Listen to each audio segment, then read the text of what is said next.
Got a story to tell. Got a story to tell.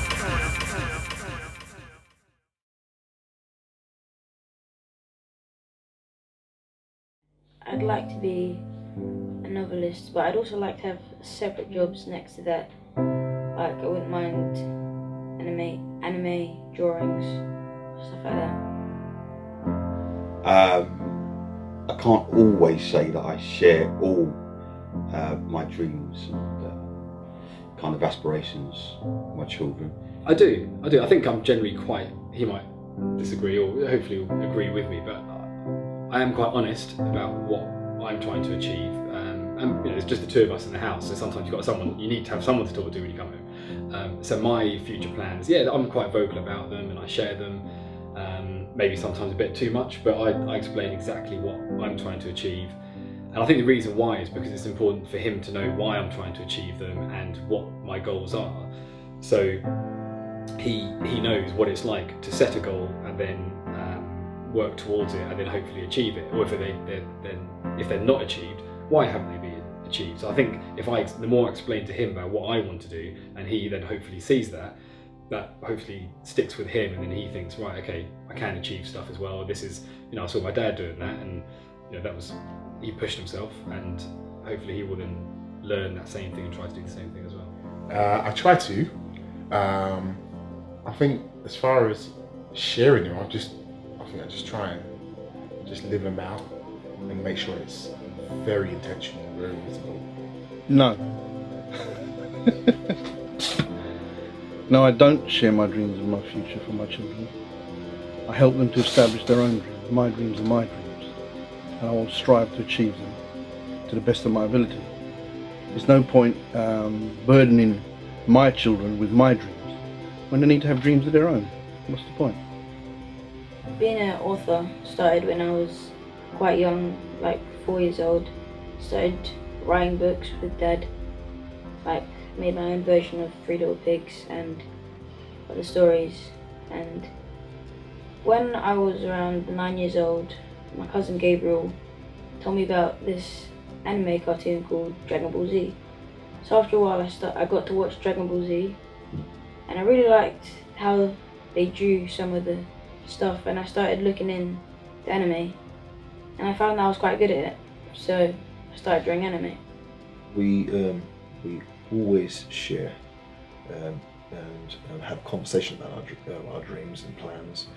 There are a number of different tiers to that. There is the sharing the plans and the dreams that actively involve our kids. Then there's the sharing the plans and the dreams that don't necessarily involve our kids. And there's some plans and dreams that we just don't share because they're just not ready for those things. We have a plan all the way through.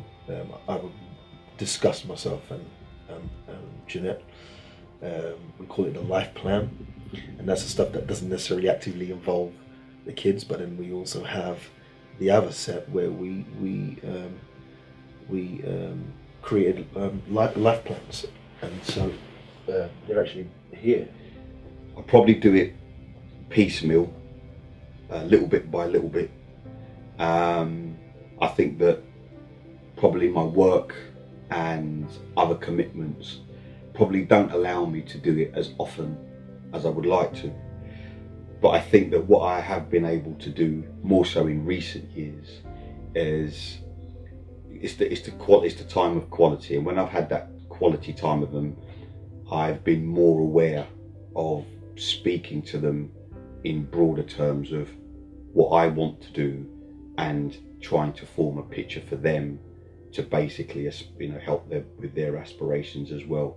So I can't honestly say I've sat down in full detail and mapped it out, but I think that what they do know is that I want to do as best as I can with the gifts and talents that I have, and they do have an idea that what my dad puts his mind to, he usually does achieve it. We get our children to write down all of their goals And if you can see here, we're at the stage of writing down all our plans, from health and fitness, places to go, music that they would like to listen to or play, friends, hobbies, languages, finance, and school. So we have all these categories, family and ministry. All of these things have their own strand, and they write down the things that they would like to experience, explore, discover, complete. And as they go along, the stuff that they visualize, what they do is they take pictures of the internet, cut them out, and put them on. So this is one of them. I believe this is, I would like to beat Joshua at it. This sounds like Nadia's. You have dreams, and you have sort of the big picture dream, and then you have contents within that dream that you'd like. So some of the things that I dream of doing, I would share with my children. For example, one of the things I've always wanted to do is go across America on a Harley Davidson. That's one of my dreams. If it happens, it happens. If it doesn't, I have no regrets. But to share my big picture dream, I tend to keep it to myself. And they think I'm a little bit fireproof. I don't know why they think that, but they think that whatever I'm going to do, if it isn't ever successful, it doesn't ever happen, they'll think, well, why didn't that happen? So they're very much aware of my journey and how that's gone on, and I think they are proud of what I do, what I'm trying to achieve, and how that will kind of be a bit of a platform for them, obviously, when they get a bit older. Your father or your mother, generally they're the people, not necessarily you look up to the most, but they're your role models. They're the people who, as you're growing up, you learn from them how they are, and that's your first glimpse into what being an adult is like. So if he sees me trying to do something, then he will hopefully think, yeah, I can do that, or I want to. He will understand the importance of trying to push yourself, or trying to establish yourself, or if you trying to challenge yourself to do whatever. So I think it's important for him to see. We plan quite a lot. I say we plan quite a lot, actually. But it's writing down, conversation, and putting them into action. They just don't sit on the wall and end up as a dream. They have to be done. Yeah, I mean, from a professional point of view, I'm a lawyer, but I'm trying to get some additional professional qualifications at the moment, which I don't need, but I think it's good for my career to do it, just to expand what I'm trying to do. And that's additional work outside my normal day jobs. That's evenings and weekend stuff. Not a huge amount, but it's just something extra, and it will expand my professional standing. So that's one thing which I'm trying to do. The other thing is just in terms of sports or exercise, just trying to, I do a lot of running. I like to compete in races. I don't win them, but I mean, you just you race against the clock, you race against yourself. So if he sees that, whether that's something he wants to do or not, it just shows that actually that is what life is about. And the reason why is because if you're not doing anything like that, how do you know where your limits are? And I know for a fact I haven't reached any of my limits. I probably don't push myself half as hard as I could do, but the fact is he will then see me trying to do that, and then he will hopefully think, oh, okay, I can try and push myself. It's important to, because if not, what are you doing? You're just drifting along without actually exploring how much more you can do, which is, going back to what I said originally, a bit of a waste of your potential. I think, I don't know, for me, I think it's what I've seen occur in my life with what I wanted to do, the important people that was in my life, when they shared their stories of why they were persistent and why they kept their passion high on what they wanted to do, had affected me massively. So I know why.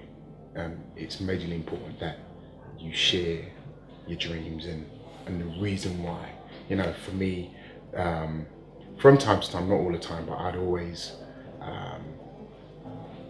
look at pictures, grab a lot of my own personal videos of when I was playing on stage, and I had, my drum tech, or I had people around me filming me whilst everybody couldn't see.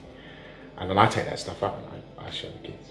And I say, no, this is where Dad was, a certain part of the world, or this is what Daddy did. This is the picture with Dad, with one of the, the royal family or whatever. I just let them know, look, Dad's just an ordinary guy, but Dad's got a high passion for music and arts, and my love for it just took me to all these different places. Just let them know that, you know what, it's real, and your dreams can come true.